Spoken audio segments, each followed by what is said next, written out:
big mistake. When this thing was being conceptualized, I had no idea, no clue. I was running a cable manufacturing company somewhere. And a lot of things happen, as you say, that are serendipitous. People in the past have done stuff, and you come in, and you just play your part.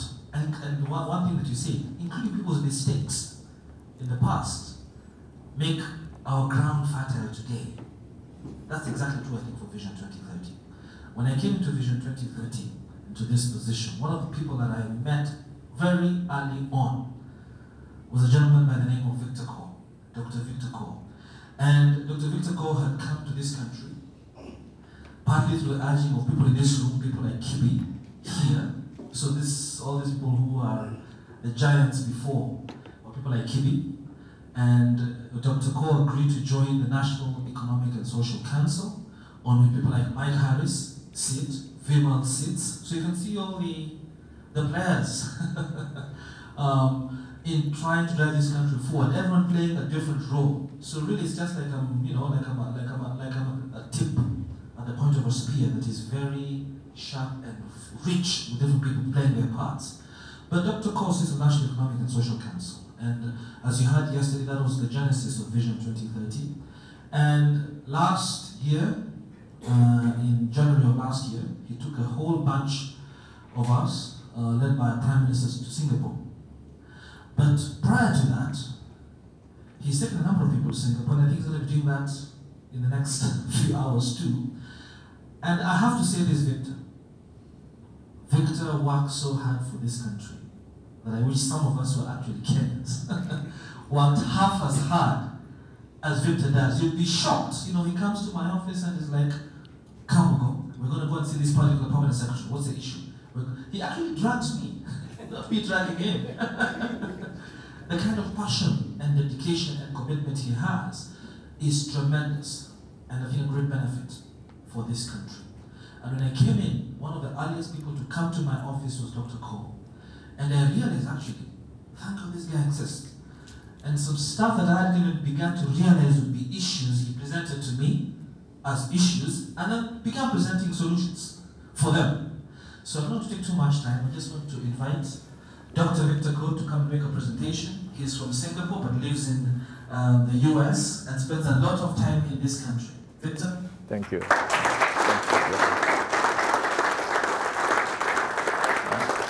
Dear brothers, it's my privilege to be here to share briefly. This time, I want to share with you the Singapore story, since Ed has get us started on the stories. I'm born and raised in Singapore, born after the war, Second World War, not First World War. And so I was like many of the older Kenyans. Our birth certificate says British subject. So we were a colony of Great Britain. And those of you who have been to Singapore, I know many of you have been, but others who have not, you just go straight east from Kenya. Go past Colombo, India, and you hit Singapore. We are 5 degrees north of the equator. And to give you a quick geography, 43 kilometers east to west, 23 north to south. This is a tiny little island city nation. And I always tell my friends coming, be careful, don't drive too fast in Singapore. You may end up in the water. This was how Singapore looked like in the 60s. Every direction you look is a slum. It's an urban slum. Singapore was the Far East Naval Base of Great Britain. So when the war broke out, the Japanese dropped tons and tons of bombs on this little island.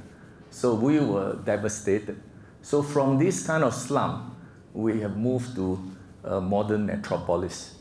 The bottom picture is the central business district. This is the famous Singapore River, the lifeblood of Singapore, where all the traders from around the world come here to trade.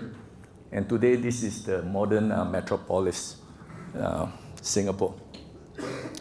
We have a very difficult beginning. In 1963, with Kenya, we gained independence.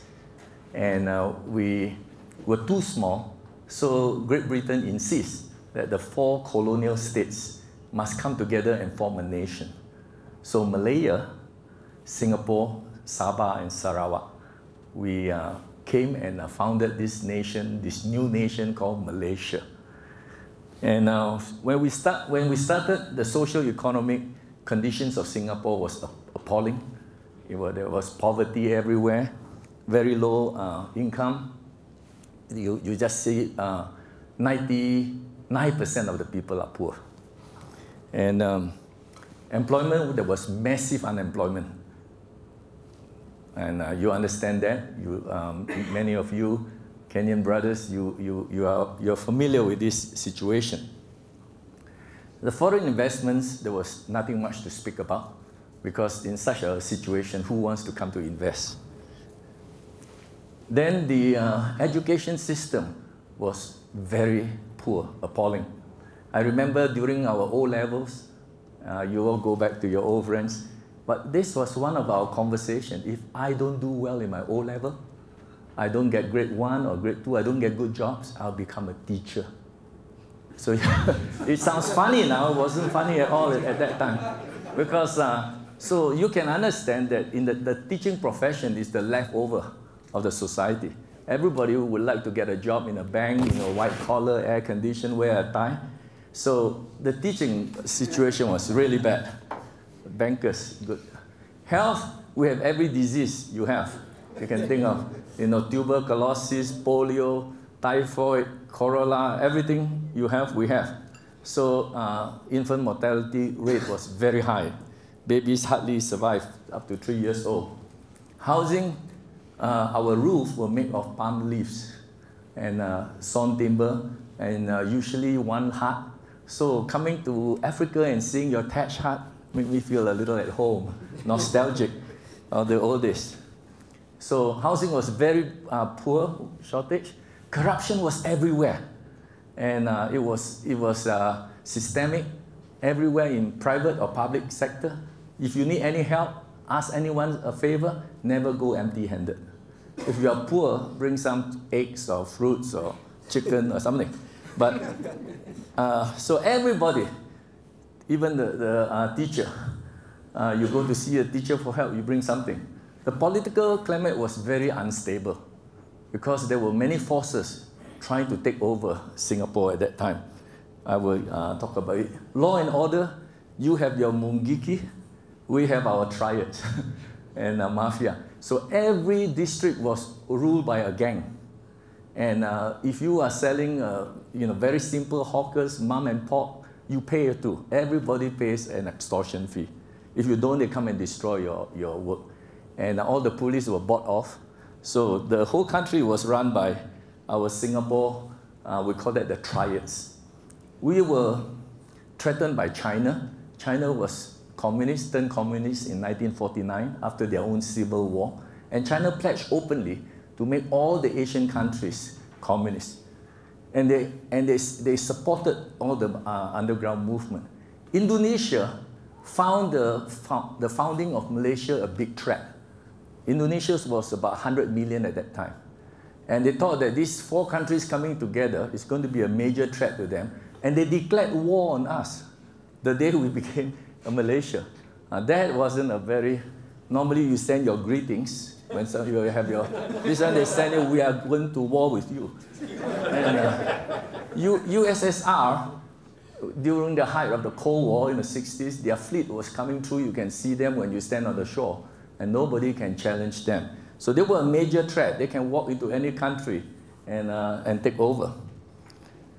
Then, 2 years later, we were asked to leave this new nation. For 2 years, we debated.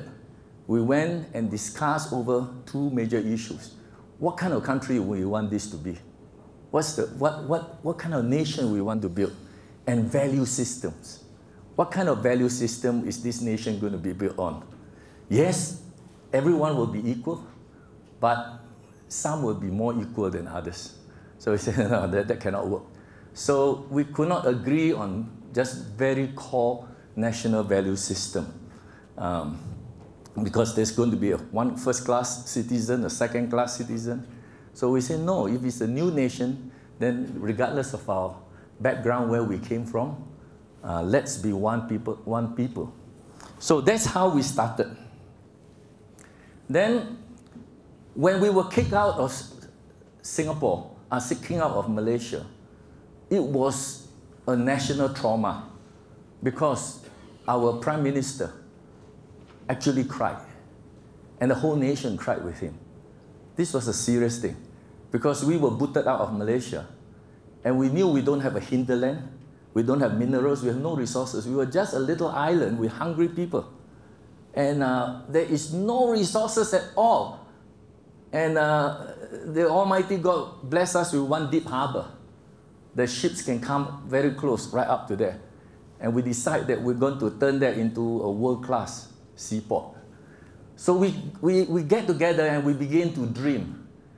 And we dreamed that the day will come when we will build for ourselves a peaceful, harmonious, prosperous, multiracial, multi-religious, social democratic society that is based on justice, equality, meritocracy, and integrity. That was our dream.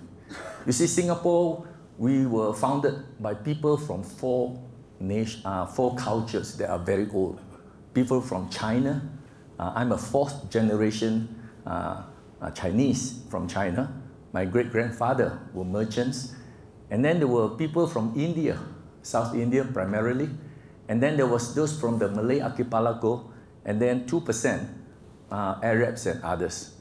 So this is the population distribution. 76% of ethnic Chinese, 15% of Malay origin, and then 7% of Indian origin, and 2% of everybody else. But that was our dream. Our leaders were young. They came back, they were smart, they earned scholarship. They came back from Oxford, from Cambridge, London School of Economics, some of the best universities in the UK, because those were the days. When you have a chance to go further, you go to Mother England, because we were a colony. And what else do we dream about? We dreamed that we will go from a third world nation to a first world nation. Because our leaders, our young leaders, have tasted first world society. They were there. They studied there, and they saw how these countries, they traveled a little bit in Europe, and they realized that these nations did not start like that. They started also very poor, undeveloped, but their leaders brought them to where they were. So we begin to dream that our destiny is in our hands. We will want to be a first world nation, and so we want to start from where we are. And we do not want it to be a forever dream, but we want to see in our lifetime, in one generation. Sociologists define one generation as about 35 years. So in our lifetime, from 1965, when we get kicked out, when Singapore was born, we want, in one generation, to see Singapore becoming a first world nation. We want a nation that is led by men of integrity. We want, and we want to make sure that we want it to be a corruption-free country, that corruption will really be stemmed up from our country. That was our dream. Then we begin to ask ourselves, we are not ready for it. We're just one backward little island. Our people were lazy, were taking things for granted, soft. So we said, how do we build a disciplined, hardworking, highly productive, highly skilled workforce? Because that is our resource. We have human beings. We don't have materials. We have no minerals, no farms. So we have people. So we want to then make it a workforce that is highly competitive. We tell our people that we need to delay gratification. You can't have everything. You can't have everything now. You are not ready for it. But save and do what is right, what is needed, so that we can go through this journey of transformation, transforming from a third world society to a first world society. It requires that we delay our gratification. Then we say we need self-reliance. We look at different models of development, and we say that at the end of the day, we need to be self-reliant. Foreign aid has never developed a nation. We have not seen one that worked. So we say foreign aid is fine, but no, we want national reliance. So we make our point, and when we went out in the early days to borrow money, there was one time, I believe, in the early 70s, we even came to Kenya to borrow some money. Do you know that? And we don't forget that. But this is the point. Every loan we borrow is a sovereign loan to us. And we pledge that we will pay back the interest plus the principal, always on time, if not earlier. We have never defaulted one loan. And we have never asked for forgiveness. So that was the way we want our people to start the nation. So national reliance was one of our key values. We work hard. At the right time, we can acquire different things and have different things and enjoy different things. But until that time, we need to delay gratification. Then we want a nation led by statesmen, men, patriots, and nation builders. We told ourselves, now we are a nation, regardless of your color, regardless of your race or your religion. We are one. We are first of all Singaporeans. Then we can celebrate our ethnic diversity where we came from. But we are first Singaporeans. So we want to see people who can rise up above their race and their religion and become leaders to take care of the welfare, the well-being, the good of the people. To think for the whole nation, not just for his own race or his own ethnic group. So that was one of our major value systems. We are looking for patriots, people who are committed and will give themselves to this calling of being a nation builder. So we were looking for that group of people. We were telling the whole nation, those of you who are committed to building this nation, transforming nation, come forward and serve. And many of them did. We took tripartitism very, very seriously. Because during the time when I was growing up as a young man, there was strikes everywhere. Go slow, you know, beat up management and demand higher pay. So there's just terrible industrial unrest all the time. Buses will go on strike. When that is over, the nurses go on strike, the teachers go on strike. Just every group is going on strike every other time. So the whole country was chaotic. So we say we're going to put an end to that. You cannot just have a sudden wild demand for pay based on what? Based on nothing. So tripartitism, where the government leaders and the business leaders, including the labor union leaders, come together and say, let us build this nation together. And based on our productivity and performance, as the economy grows, we will grow the wages in an orderly way. We will bring wealth to the people and the nation. You business people want to make money, fine. We will let you make money. But you cannot exploit, you have responsibility. So let's work together so that we have a win-win-win situation. Then we say we dream that one day we will have unemployment for all. Because we have massive unemployment. And you have Joe Kelly, informal. We have that too. Everybody is just, scratching for a living. And you try to do anything, sell vegetables, do anything. Any service you can just to put food on the table. So the day will come, we want to see there will be employment for all. And also we begin to dream that there will be quality housing for all. We're not talking about luxurious mansion, but quality housing. Decent quality housing, modern housing. And then we want to see that there will be health care for all. People who are Singaporeans, there will be quality health care for them. And then we dream that there will be good quality education for all the citizens. So this formed our dream and core values when the nation was born. Then we want to share with you quickly how the leaders built capacity for the nation. We strongly believe that leaders, when you are called to leadership, when you are hired to be the CEO or a leader in your company, in your corporation, in your institution, one of the reasons why you are paid for that job is to build capacity. To build capacity for your institution, your organization that call you to that key role of leadership, and to build capacity for the people that you are leading. So these are some of the things that we build capacity for the whole nation. Number one, the JTC, the Jurong Industrial Park. 1/4 of Singapore was mangrove swamp. Some of you may not understand what that is. Go to Lamu area, you can see some of that.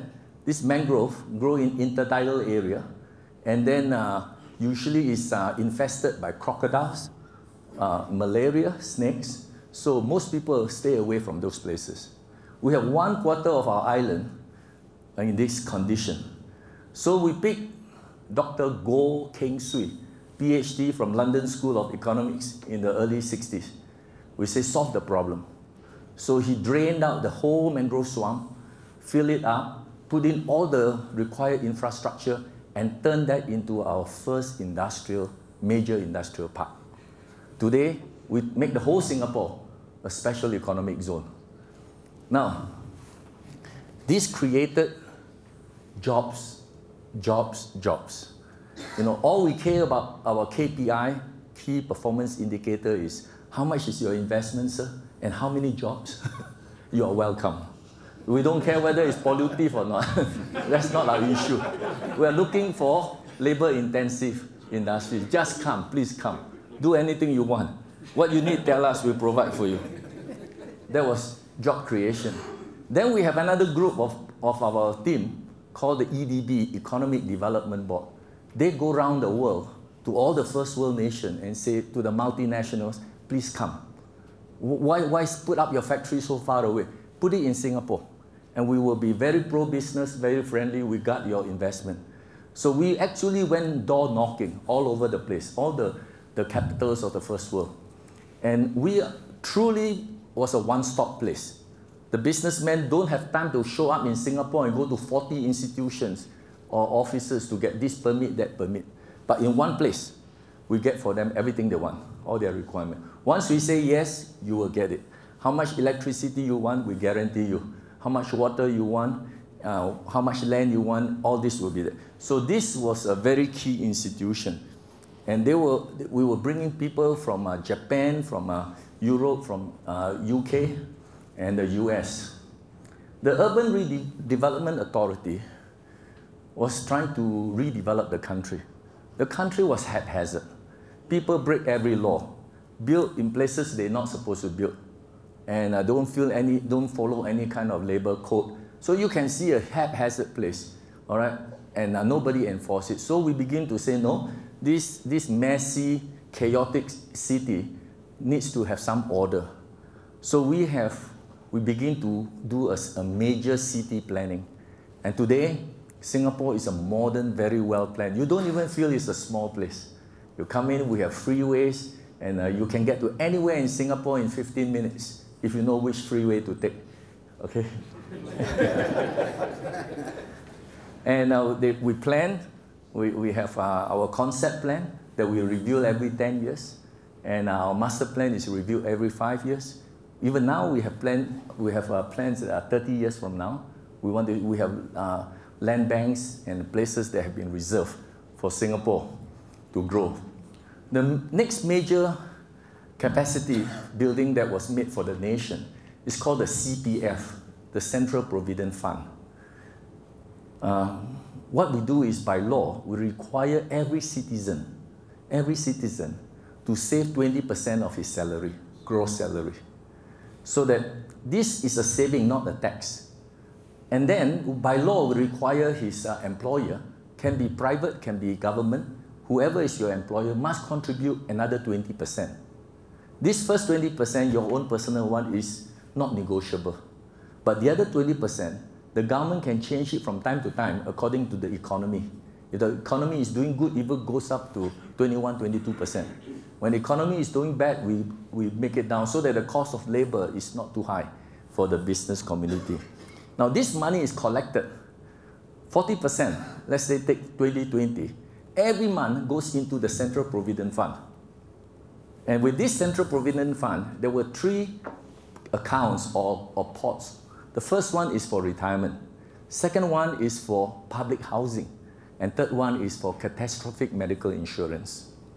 You see now this is a comprehensive social security system. But with this kind of savings, you can do wonders. And you know, sociologists everywhere tell us, don't spend more than 25% of your salary on housing. Here we're only asking for 20. We can give you housing plus retirement and catastrophic medical insurance. Then we form the Housing Development Board. And we begin to, the government take this money that is saved by the people. And the money we collect from the people, we give them 2.5% guarantee interest, guarantee, in exchange for their treasury bill. With this money, we give it to the HDB, Housing Development Board, and we give subsidies, but it's not so difficult now because there's a lot of money. So the government subsidizes by providing land, acquire land, and then the cost of the land is not factored into the price of the house. All right, but the house that we own, we buy on the leasehold, not on a freehold, 99 years. So at 20 years old, you get a house, plus 99, you'll be about 120. None of us live that long. So everyone have your house while you're alive. Your kids will have their own too. So this is how this system, and it works very well. It's now a United Nations model. Okay, a World Health model. And right now, 90% of people in Singapore live in this kind of housing. And they not only live in it, they own it. And there's a difference there. Very, very good advantages. Then I told you about the Port of Singapore Authority. We begin to develop it and turn it into a world-class. And for many, many years, we are the #1 port in the world on the basis of the number of ships that come through Singapore and the tonnage of cargo we carry. You know those 40-foot containers you see running around? We handle 60,000 of that a day. 60,000 a day. What we handle in 1 month, I think, will take at least more than 10 years in Mombasa.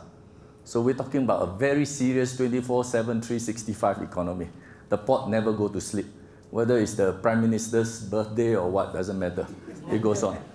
So this port now is a world-class port. And so ships and all the big shipping agencies, they like to come to Singapore. Because when the ship comes in, the average ship leaves in 6 hours. If you're there in 12 hours, you're a bit too long. But during that time, everything is taken care of. Food is replenished, cargo come out, go in. Any instruments that need repairing and service is done. Water, fuel, everything, and bye-bye, off you go, because many other ships are coming in. So that's how, but every service we make money. So that was a service economy. National Productivity Board was very important to make Singapore competitive. We go sector by sector. We don't just take the whole country.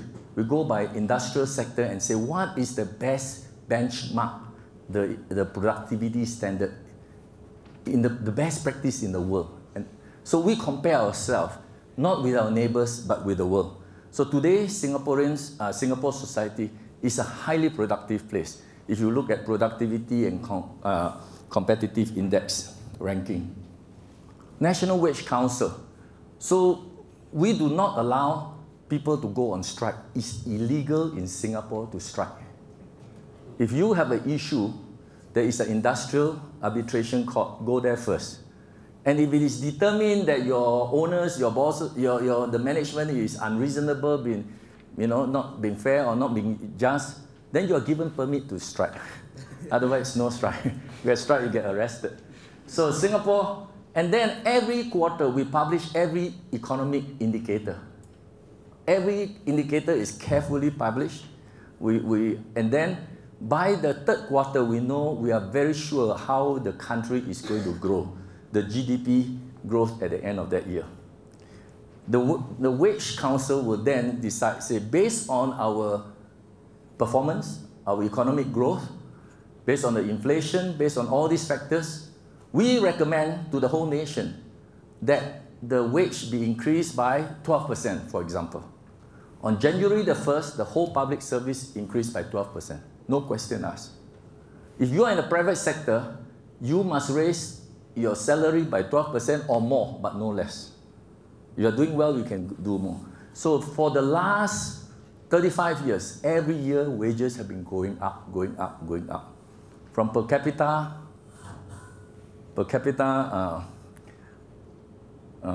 GDP of about $200, today is 56,000 US dollars per capita income.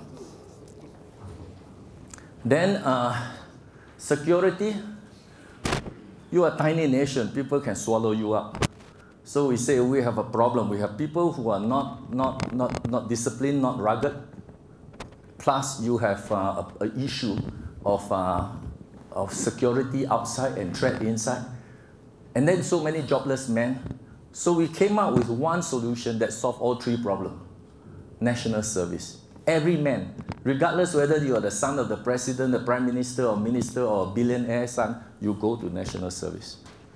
You go 2 years as a soldier, and you are trained, and you are trained discipline, you are trained in leadership. Then you have a choice of half a year to become an officer, if you want. And then you have to go for selection. Today, every young man will go for that. You know why? Because when you come out of the army and you seek for a job, one of the first questions they will ask you is, what was your rank when you left the army? You say, I was a corporal. You can go home. We don't need you. But you say, I came out, I was a major. Good, good, good. Come. We want to know more about you. Because you were alive. You were not asleep. So it was a place for leadership training. But this also makes us a very self-reliant country like Israel or like Switzerland, Korea or Taiwan. Corrupt practices, we make sure that the law covers everybody. No one is above the law. During that 35 years journey, we put 3 cabinet-level persons, charge them in court, take all their money that they stole corruptly, and still go to prison. So the signal is very clear. No one is exempted. Even you are connected to the most important person, or you are a party member or what, doesn't matter, you go to prison. So corruption right now is very low. If you go to corruption index ranking in the world, Singapore is #1, the least corrupt place. So don't try to bribe anybody when you go to Singapore. You get into bad trouble. All right, civil aviation, we decided that Singapore, we want to turn it into one of the major air hub, air transportation in the world. So Singapore is now a major hub. We have been voted for the last 10, 15 years, #1 airport in the world, #1 airlines in the world, Singapore Airlines. So these are the capacity we built. We have the best land transport. You come to Singapore, there's no traffic jam, there's no potholes. Okay? Every street is paved, every street has lights, and so one of the best transport system. So for land, for sea, and for air. Now, what is it that the people benefit directly? The capacity that was built for the people. We pay a lot of attention for human resource. We put a lot of our budget has to do with investing in our human resource. The strategic educational studies and grant, you don't have to be a rich person. You can come from a poor family and you can still go for a good education. You hear stories about some of our top scholars, father taxi driver, mother laundry woman in the early days. But every year, we have about 500,000, out of the 500,000 students, every year about 50,000 take their A-level exams. You know what it is, right? Now, out of these A-level exams, every year, about 8% or 4,000 of them are A students. That means everything they study, they get A. English A, geography A, history A, literature A, chemistry A, physics A, biology A, math A, advanced math A. They don't know any other alphabet. So, all right. Now we get them all into one nice room, give them a nice buffet dinner, and tell them this: are you willing to help build this nation in the next generation? If you are, consider this as a calling, a vocation. If you are willing to do that, you can pick any university in the world: Cambridge, Harvard, Oxford, Yale, Stanford, name it, anyone you want. We will send you there, with full scholarship. Your airfare, your fees, your housing, your food, plus pocket money. Isn't that nice? But for every year you are out there, when you come back, you must serve 2 years. You are out for 4 years, come back and serve 8 years. Sign this contract. And you break the contract, you pay the difference. So they go and they come back. And for 35 years, we transform the whole public service. All right? All the PSs are all from this group. And they are evaluated very, very stringently. And all department heads, all that, from every department. So we were able to transform, so that these were led by the best people. And they are guaranteed, if they do well, they get good pay, they get quick promotion, all the way to PS and ministers. There is nothing to hinder them. So then, we were given very generous merit scholarship. Even from primary school, secondary school, you will get grants you don't have to pay back if you can show that your family income is low. Strategic housing subsidies, I mentioned to you, come in the form of land that you can stay on, that is not factored into your housing price, plus the infrastructure that comes with that community that we call township. And this is very complete infrastructure. Business center, recreational centers, schools, clinics, polytechnics, primary school, secondary school, everything is complete. You can actually put that. Plus, we put in the non-pollutive industries into the housing townships, so that people who want to walk, they don't have to, everybody go downtown. They can have non-pollutive SMEs that they can work in. Skills Development Fund was very key. We know that technology changes all the time. We are always scanning the horizon to see what are the mega trends. What are the trends that are hitting our country? So we alert quickly our educational system. What do we need to change in our curriculum? So that by the time that particular technological wave hit us, we have the manpower trained for that. So we went through 4 stages of industrial development. The first stage was labor intensive. We just want to solve the unemployment problem. Then after 10 years, we went for capital intensive, where we begin to mechanize and automate, because labor was already costing more. Then on the third phase, we went for technological emphasis there. And that is where we make wafer, we make all these high-tech things. But today, we are knowledge-based. We go for biogenetics, we go for bioengineering. The biggest, Pfizer, the biggest pharmaceutical company in the world, have their biggest plant in Singapore. And they make their medicine, some of them, one dose costs $30,000, only manufactured in Singapore.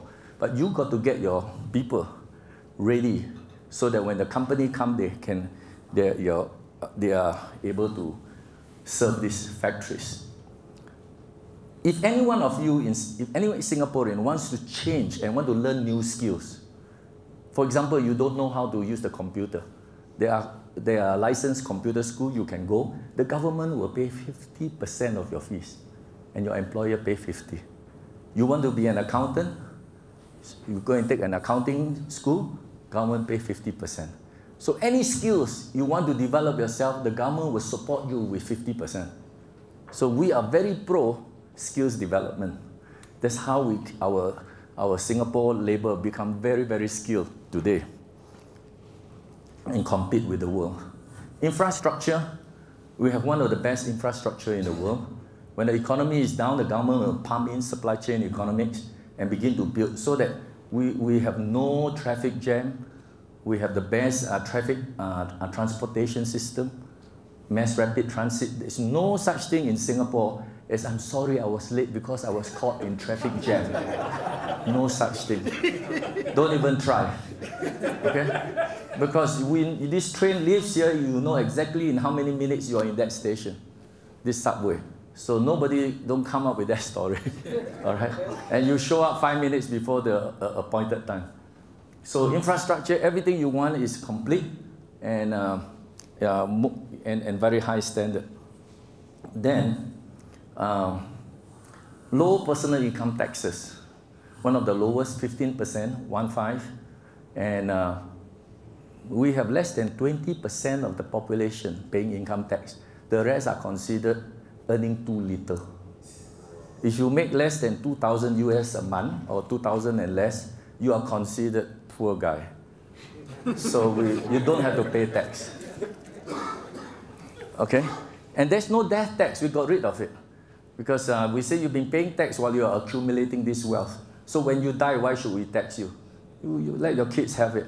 So no death tax in Singapore. So we are making it very attractive for people to come. Not only to die, but to, but to live. So there's a redistribution of our wealth. There's no capital gain. Every year we have budget surplus. Literally every year, budget surplus. And very, very few years in our history where we have a budget deficit. So whenever we have a budget surplus, a big chunk of it go to reserve. The other chunk we distribute. So every one of us get a check in our CPF for our retirement. So not bad. And so there's always an effort. Even the public housing is a redistribution of wealth. Because in our Singapore system, you own an apartment. You can have 1 bedroom, 2 bedroom, 3 bedroom, up to 4 bedroom. You must live in it. The one that is sold to you is a leasehold. You must live in it for 5 years. And after 5 years, you can sell it to any Singaporean. Guaranteed to make more than 200%. If I buy it for 1 million shillings, I surely can sell for 3 or 4 million shillings. And whatever you gain, no capital gains tax. Please keep it in your pocket. That's how we create wealth in Singapore. Then, very sympathetic social welfare. If for some catastrophic reason, your partner, your spouse die from illness, accident, or whatever, that house that you stay in is paid for by insurance. The other surviving one don't have to. Plus, if your income as a surviving spouse is not enough to feed all your young kids, the government will step in. But we do not encourage laziness just to collect social security check. No, they check you out carefully. There's no beggars in Singapore. It's illegal to beg. You beg in Singapore, you get arrested. Now, leaders of integrity is key to our Singapore societal transformation. Integrity, if you look at the dictionary, means complete honesty, right? And this is what you need, the type of leaders you need for transformation. We have our American brothers here. We are already beginning to have a lot of hamburger shops in Nairobi. One of the things that you do when you go to a hamburger store, you will see posters from the ceiling to the floor, right? Of a giant hamburger, juicy. And you walk in, you begin to drool, right? Because it's so exciting, especially when you're hungry. Then they are all trained to say, pay up first. You want this? Yes, fine, pay first. Then you wait. Then when the hamburger show up, you look at it in your hand, and you look at the picture. There's something wrong here. Well, that is the example of no integrity. That was overpromised, this is under-delivered. So we have to learn to be leaders who overpromise. Huh? No, always under-promise and over-deliver. So, men of integrity. Now, we need 3 types of leaders of integrity. And the first type is leaders who have vision, who are able to design. These are the designers. All right, these are the people who can design and can dream.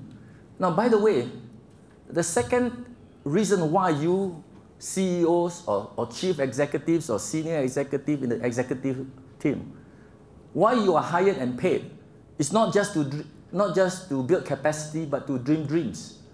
You have to dream dreams for your organization, your institution, for your nation. Dream realistic dreams that you can reach where you want to go. So the first group of leaders you need are the designers, the dreamers, who can see what kind of nation Kenya can become in 20 years. That's where we want to go. And then you need another group can look at the dream and say, aha, I can help build that. I can do my part to build this component of the dream, of the vision. So you need the builders or the developers who can translate a dream into reality. Make sense? Then you need a third group, those who have built the institutions, the infrastructure, that they build will be able now to manage and enhance what is built so that it becomes a better place, not something that run down. So you need the managers, the people who can enhance and be good steward of the asset that you have. But these people should have qualities of servant leadership, shepherd leadership, and steward leadership. Eddie brought up good points I enjoy very much.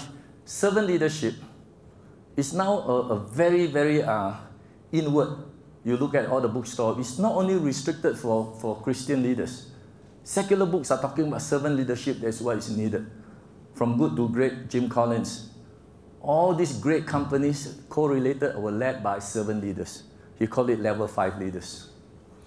And this servant leadership is not just making coffee for you or carrying your bag. But the best way you serve your people is to build capacity in them. Give them tracks to run on. Make them better people. Help them to grow, develop. Same, the institution that you serve. If you build capacity, your institution, your company, become better company. Their stocks go higher in value and price, profitability, and it's not just a great company, but it's not just a good company, it's a great company. Now, and you can translate this on the nation, on the national level. A shepherd leader protects, provides, what Eddie mentioned with us. That's what it is. You protect the people from wrong thinking. You provide them opportunities for growth. And you think of ways to prosper them. Not just yourself, or your client, or your clan, or your tribe, or your people, but the whole nation. You need to have that kind of people with that kind of qualities. Steward leadership. Stewardship is the modern word for what? Manager. You manage the resources that is not yours. You grow your resources. You enhance your assets. Now, commonality of vision and core values is needed for a nation to be developed. You can't have people going in so many directions. You can have differences, but eventually you must come around and embrace a common value system and a common vision. That's where we are going. We cannot have a giant piece of rock and everyone pushing and not knowing where we are pushing. You'll be going back and forth. So we have to agree on the direction where we are going. Now this is very, very key. Secondly, ideas have consequences. We saw that under Mao Zedong in China, when he died in 1976, 50 million Chinese died. 50 million under his rule. We study and the history, we see under Stalin, 20 million Russians died. Hitler has an idea for the Jews, 6 million died. Pol Pot has an idea for the Cambodian people, his own people, half of them died. So ideas have consequences. What kind of ideas, what kind of dreams does the leaders of the nation have? And that will lead the nation to become better nation or to be stagnant or decline. Now, the goal at the end of the day for those in leadership for the nation is to improve the standards of living of the people. If you put it at a very basic economic point of view. In 1976, when Mao Zedong died, China had just came through 10 years of the Cultural Revolution, where millions of people perished from hunger, from persecution, political persecution. Then 2 years of chaos, because Mao Zedong left a big shoe. Who can fill that shoe? And when he died, 2 years of chaos, they finally found a man called Deng Xiaoping. Deng Xiaoping had, in his lifetime, 3 times, Mao Zedong tried to kill him. But he was such a man of integrity. He was such a good leader that the generals hide him and protect him. So 3 times Mao failed in getting him killed. Now Mao is dead. They drag him up and say, you be our leader. And he has been to France, he's been to seen some of the First World. The first year, 1978, when he became the chairman of China, he took his advisors and his top team and flew to Singapore. Singapore had, by this time, have about 15 years of development. and he saw what we were saying. He could see how all the indicators, all the trends were turning for good. And he asked the Singapore government, please come and help China. And so we make our commitment.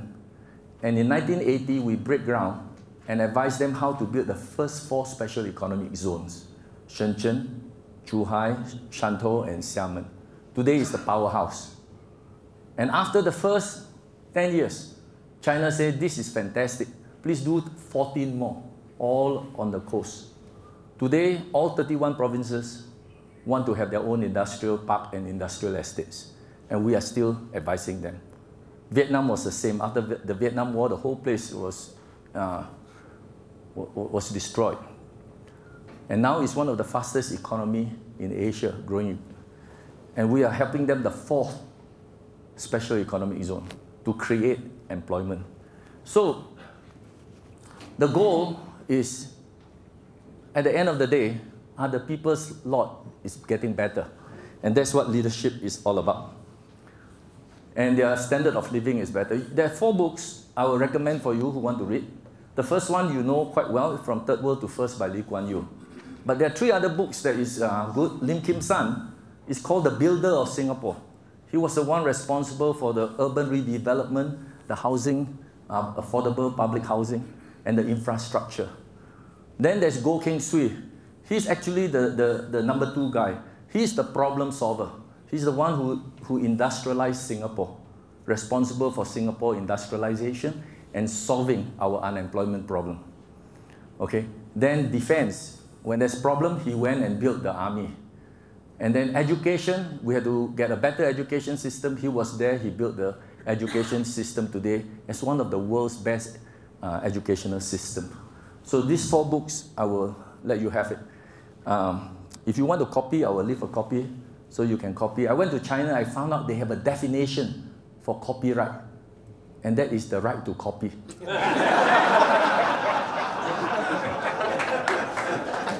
So we'll use that definition and leave a copy for you. Now, how to inculcate values and ethical culture of integrity? First, the leaders themselves must be committed to integrity. The leaders. And they pledge themselves. They are the one. They must be models. They must be the examples, starting from the leaders, government leaders. Then there's a societal change agent that Eddie mentioned about. These are called the 7 domains of the society. These are the people that influence where the society is going to go. All right? So very quickly, the government is an institution. The government, the business leaders, the educational leaders, and then the media leaders. These are the people who are controlling the press media, the print media, TV, radio, social media, electronic media. Then these are the celebrities, the sports, as well as the performing arts. These are the divas and the divos of your country. All right? You need to mobilize them because they have a great influence, a great following. Now you need to mobilize them to help with nation building. Then the religious leader, they play a major role. The pastors, the imams, you know, the Hindu priests. We mobilize all of them for this journey. And then the family is very important. Parents themselves must be able to tell the children, we need to delay gratification. Work hard, don't give a problem to the foreign investors, the businesses. So all these 7 were mobilized at the grassroots at the highest level to help build the nation in that 35 years journey. So we embrace the vision, the value, and then we mobilize at every level, even the schools, from primary schools, secondary schools, all the way up. Our state corporations, we do not subsidize state corporation. If they are sick, we kill them, we shoot them. Huh? This is a sick dog, shoot it. We do not let them milk our treasury. So you don't perform, you will deserve to die.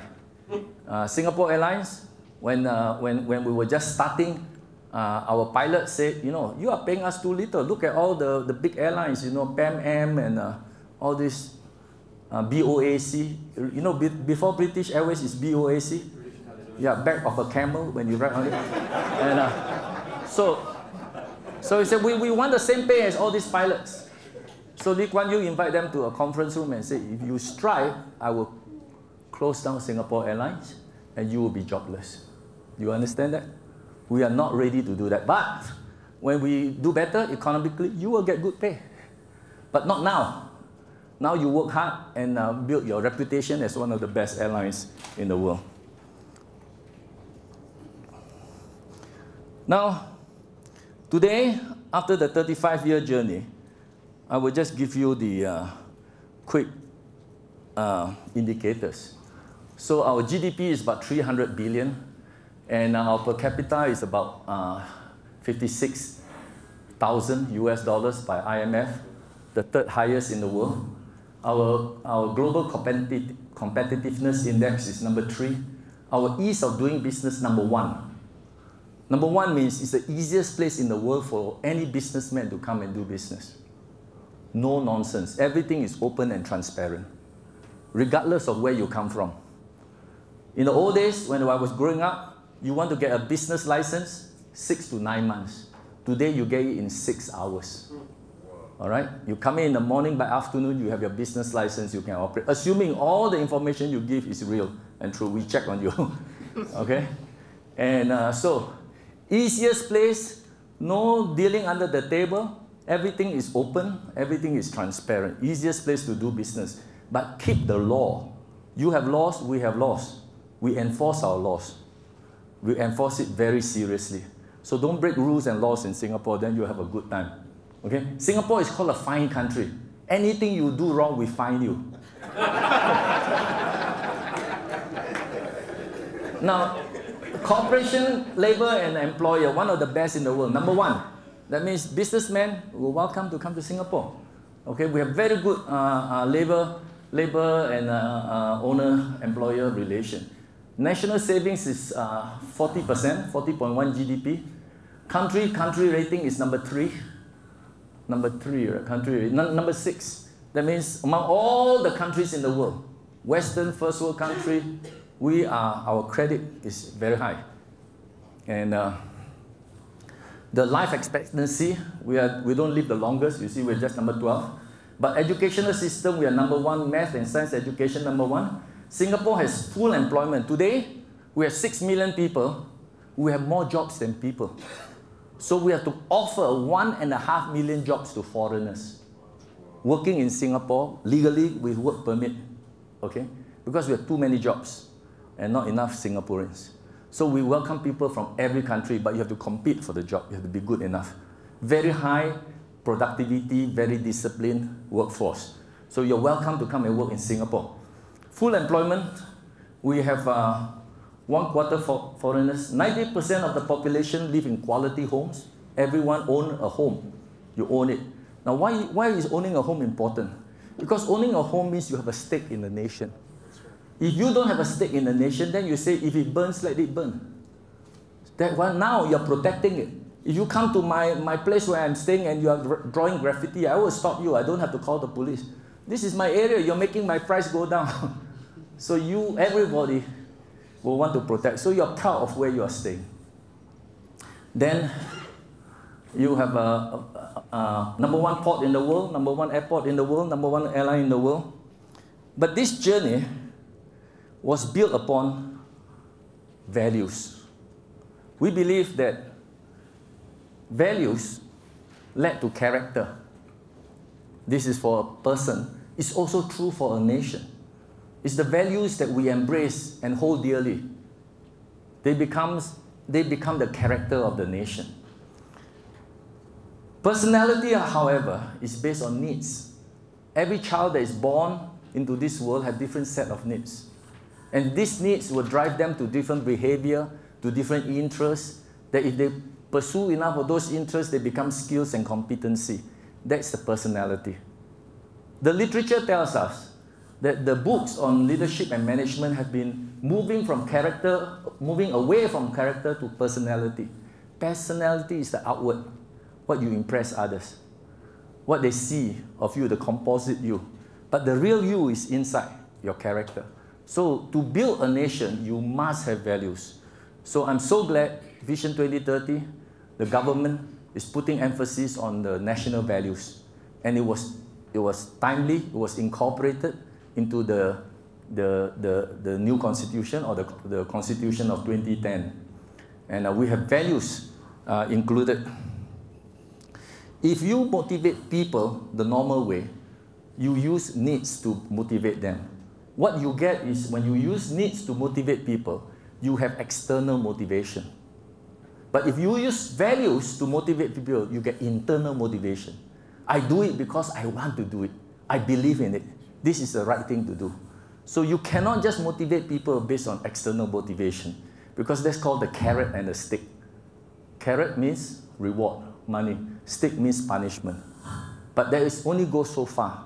You have to go beyond that and go for internal motivation, intrinsic motivation, which is based on values. So we have to inculcate values early, not only in our constitution, but carry it out. So I'm so glad we are doing this now. And some of you are involved. And NEST, National Economic and Social Council, Vision 2030, we've been helping in this area. Now this is some of the information.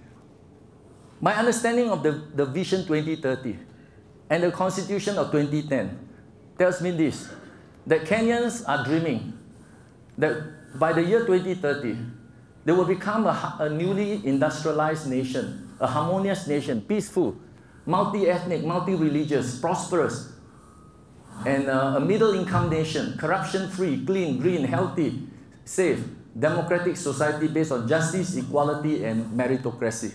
How many of you say, this is what I like for Kenya? Yes, it can happen, and you can make it happen. So it is reasonable, and it takes all of us, all Kenyans, to be involved in all domains of the society. You want a God-fearing people, a nation that has integrity, stewardship, patriotism, and humaneness, or Ubuntu or Utu. Our brother will talk more about that. But basically, this is in the Constitution now. It got in time. These 5 values. The stewardship of how we use our resources. Then, employment for all. Do you want to see that for Kenya? It can happen. The smallest country in the world, we made it. China is no more a place for cheap labor. There are many factories who cannot find workers. So it has happened. And Vietnam, many of the developing countries, this is happening. And I will share with you quickly in a few moments how this can be done. Quality housing for all. You want to see that for Kenya? That's possible. And quality education for all? Possible. Healthcare for all? Possible. Reliable electricity for all? Possible. In Singapore, we have only 6 million people. By what year? By 2030, that's the dream. So let's do it together. It's possible, because if you take the same time as Singapore or China, then you haven't learned anything. Because we have gone through the school of hard knocks, and we're trying to share you someplace don't go. There's a minefield there. So you can learn from our mistakes. So you can do it in 20 years, but you need to come together and have a commonality of vision and a commitment to it. Then the reliable, Singapore, we have over 9,000 megawatts of electricity. The whole of Kenya, barely 1,200. How can you develop and industrialize? You can't. So we have to solve that problem. These are some of the factors, economic factors facing Kenya. We have 39 million people. By the year 2030, 60 million people. Our per capita income is only 31 billion, or 2.48 trillion Kenya shillings. That means it's a per capita income of GDP of $800 US. And then our rating for the ease of doing business is number 95. Even our Rwanda neighbor is 67. So we've got to do something better about that. We've got to fix that problem. Then, global competitiveness, we are number 106 out of 139. We need to fix that problem. Find out what makes us competitive. And least corrupt country, 154 out of 179. The number one economic problem facing our nation today is what? Unemployment. And I think this is something that all business, government leaders agree on that. We have 15 million voters. The informal sector, out of this 15 million, is approximately 8 million. The formal sector is only 2.3 million. You add these two together, you get 4.7 million people in the workforce. The unemployed who are unemployed, who are, okay, 4.7. You take 8 plus 2 point this, you get 10.3, minus this, you get 4.7. But the problem is every year, we throw into the marketplace 1 million people looking for jobs. And that is a big headache. The headache is this. There are 1 million people in the job market. Only the economy can only absorb 35,000. The whole Kenya economy absorbs 35,000 in the formal sector. And 500,000, if they're lucky, they join the Joe Kelly sector. So roughly every year we have what? 500,000 more unemployment people added to this 4.7 every year.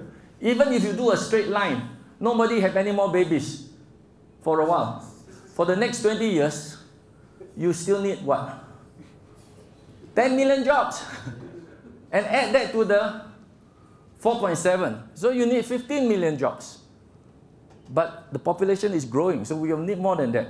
Unless you come up with a strategy that can generate 15 million jobs, we are in trouble. We have to reverse that trend. Otherwise, the problem becomes worse and worse, right? We have more and more people, it will become a major time bomb. And everything can go wrong. People have no stake in the country. Anarchy will break out, lawlessness will break out. And so that's very important. It's a social time bomb. Now, so a growing unemployment time bomb, 500,000 more unemployed every year. So the solution is needed. We have to industrialize. The leaders have agreed, industrialization, but how? Through special economic zones. So we have suggested, NES have suggested to the government to come up with 3 special economic zones. One in Greater Mombasa, one in Lamu, one in Kisumu, beside a body of international water. And make it export-oriented to attract FDI, foreign direct investments. We need to produce, let's say, 15 million jobs. 9 million in the Greater Mombasa area, 3 million each in Lamu and Kisumu. Then we have a chance to begin to catch up and solve the unemployment problem. We can have small little solutions, but they are band-aid. They are not solving the real problem. So this is needed. So we need to have the political will and the political stamina. And during the next 20 years, where you're expecting 5 different administrations of government, that each government will insulate these projects from politics. That was what happened in China and Vietnam. That's how you can reach your goal. So these special economic zones are not industrial parks, they are industrial cities, complete cities. The kind of city you want Kenya to be in 20 years' time, you build it now. And so Singapore, last year Singapore went, the Kenya government went to Singapore, and Singapore has agreed in the G2G, government-to-government MOU, to help develop these 3 special economic zones.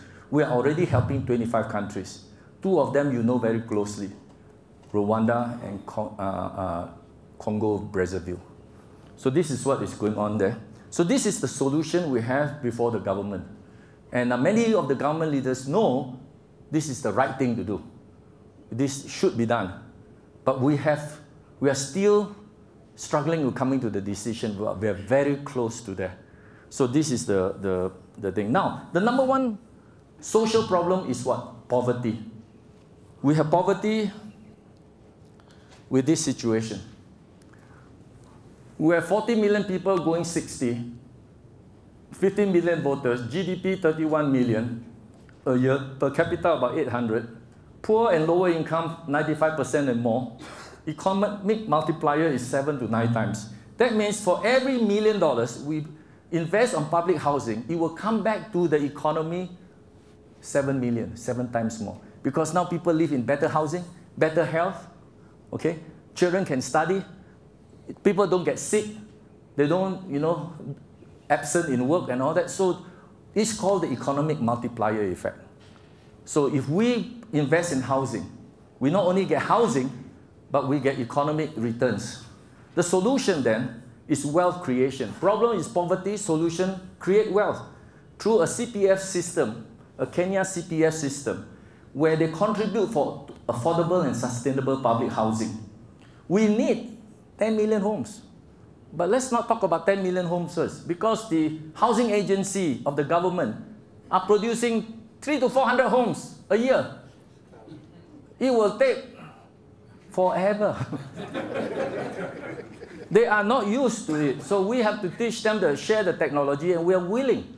The large-scale development of quality, affordable, sustainable housing, 50,000 units a year.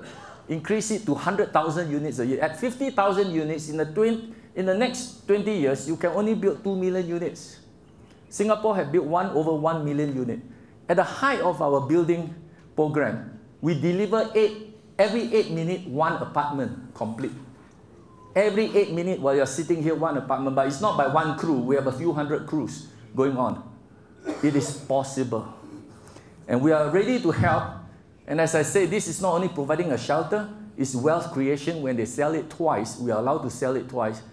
And the third time you go stay with your kid. Your kid has 2 bedrooms, 3 bedrooms, you don't have to. So you have plenty of money. So average Singaporean is at least a half millionaire by the time he reaches middle income. Now, I'm not going to spend too much time on this one. I already explained to you what is affordable and sustainable public housing and how this works. The key thing here is to understand, the government take your money and pay you 2.5% through this contribution every month, 20%. Understand that? Now, you want to buy your house. You say, I don't have so much money in the savings. The government said, no problem. We'll lend you the money. The Singapore government is the people's bank. And they lend your home mortgage loan at 2.6%, 0.1% spread. You know of any bank will lend you now for 2.6%? The Singapore government, every citizen allowed to borrow up to 25 years. That is one of the big struggles we are challenging the government, only for housing. If you are serious about solving the housing problem, be the people's bank. Because the bankers are charging 13, 15, 18%. It is no poor person, lower, even middle income can afford that. So that's what we mean. What is sustainable? Well, these are some of the things I mentioned about. Sustainable means it's not for show, not for one time, but generation, year after year after year. And then when the economy grows, you can even get better houses, right? At the beginning, you can't build too expensive the house. You have to, but as the economy grows, you can provide better public housing. This is what God has given me the privilege to help, to try to bring these two areas, but there are other areas that are strategic. This is what we are trying to do. We are trying to help develop 3 major special economic zones. The first one is in Greater Mombasa, 2,000 square kilometers, and we use Shenzhen Special Economic Zone to benchmark, because Shenzhen Special Economic Zone is 1,948 square kilometers.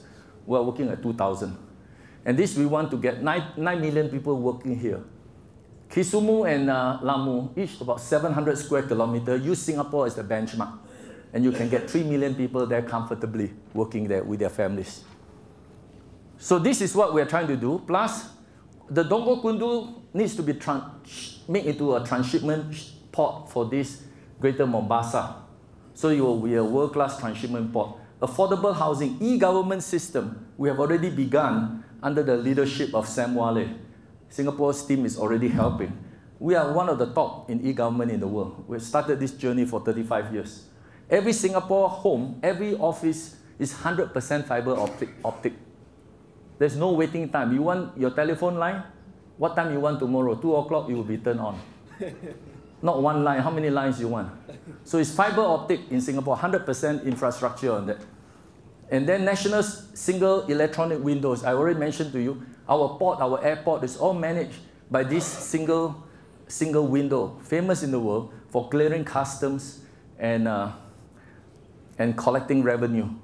Traffic decongestion, we're trying to help. So all these are projects that I'm trying to do to help this nation, together with the Singapore government. I'm just the broker. and I'll go between, and it's the Singapore way. I don't get 1 cent commission. Question: how do we get to where we want to go? If we have a vision, Vision 2030, we have plans, strategic plan, and we have transformational leadership, that vision becomes a reality. But if we have a vision and we have no strategic plan, clearly telling us how we get there, and we don't have transformational leadership, that vision will remain a dream. So we need transformational leaders today. You are in the crossroads of Kenya history. You cannot blame the things, the generation past, the leaders who brought us here, they are gone. This is your time. This is your hour. You cannot wait till the next generation comes. They are not born yet. So you need to change the history, the course, this second republic of Kenya. So rise up to be leaders of transformation. Transformation, a transformational leader is a leader of integrity who helps to change the society permanently and for good. You don't want to go back to the old ways. That's what a transformation is. Like Eddie said, you know, a cocoon becomes a butterfly, never want to go back to become a worm. So you need that kind of situation. You can, and this is the challenge. This is the time where this calling is upon all your shoulder. Together we can help transform this nation and make it a better place for your children, for yourself. And in your lifetime, you will see and experience it. 20 years. You add your 20 years to your age now, you will see it. This is how Singapore, one of our older housing estate, people live here, carefully planned. This is a more modern housing estate. You get to the city in 15 minutes. There's subway, fast speed. Every place, there's green park. This is not congested. This is carefully planned. There's place for everything, recreation. This is after 47 years. Now our public housing look this way. It didn't start this way. Now it goes up 50 floors, public housing in Singapore. But it can be done. But you don't start from here. You start from simple beginnings. We have been able to attract 7,000 multinational corporations to Singapore, supported by over 100,000 small and medium enterprises. And we created more jobs than Singaporeans need, that we can offer 1.5 million jobs to people from everywhere. So this is now the story of how a tiny nation went from third world to first, and able to help even the largest nation in the world, China, to transform, and many other smaller, 25 other countries. So thank you for the privilege to share. God bless you.